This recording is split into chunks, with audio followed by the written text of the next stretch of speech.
We got it pretty good right now, so they're doing what they can to help us out. Good. I'm glad to get that You're feedback. doing what you can to help us out. Thank you. I appreciate that.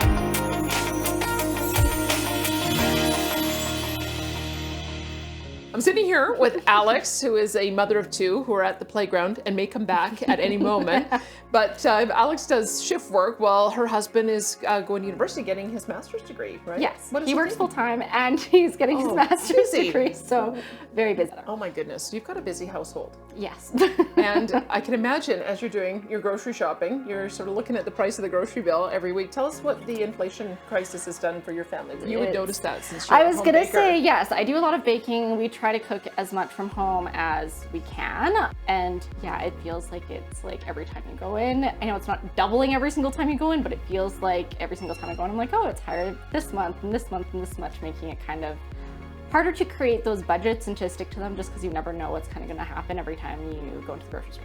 We know every family has different pressures. So you've got two young ones. Yep. That would allow you to get $200 a month. Have you signed up for that plan? Oh yes, my husband was on top of that. He is constantly checking for all of those things. You know, we try to keep our food as healthy as we can, but that's kind of hard with when you go in there and you're like, oh, I can get all this really like processed stuff for cheap. Having that little bit of extra money that we can put towards that or put towards things like soccer for our daughter, it's been really helpful just giving us a little bit more breathing room in those areas so that we're not going into debt every single month. So tell me a bit about when we were going into winter, one of the things I was worried about was the impact of power and heating bills. Seeing those prices on our utilities go up was a little bit of shell shock.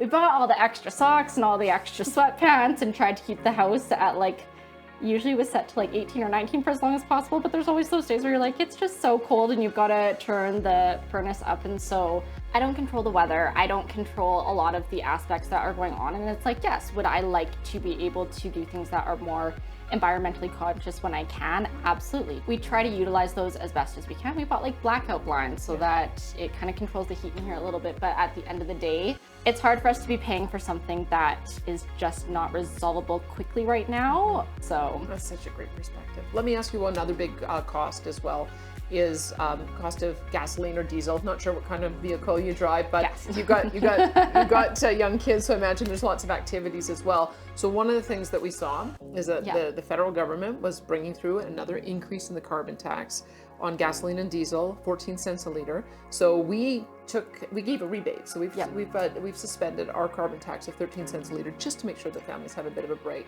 So tell me what kind of impact that has. That's been fantastic. Living in Alberta, sometimes you don't realize how big of an impact those things are because we're just looking at the gas prices. Our gas prices, we're not always comparing them against other provinces. And I was recently, just in April, in Saskatchewan. It's like the second you cross the border, you're like, oh, this is like 30 cents more expensive. And then you're like, on the way back, if I can just make it to Medicine Hat and gas up when I get to Medicine Hat, then it will be fine because I'm not paying crazy amounts. We got it pretty good right now. So they're doing what they can to help us out. Good, I'm glad to get that You're feedback. doing what you can to help us out. Thank you, I appreciate that. You. One more thing, because you talk about your husband going to school and working. Yep. You are also got two young ones as well as working. Yep. We're working towards a $10 a day daycare. Yeah. We've started that off already, and by 2026, that's where we hope to get. I don't know if you're using that now because it just started getting implemented in the new year, and just wanted to get an idea of how that might impact you.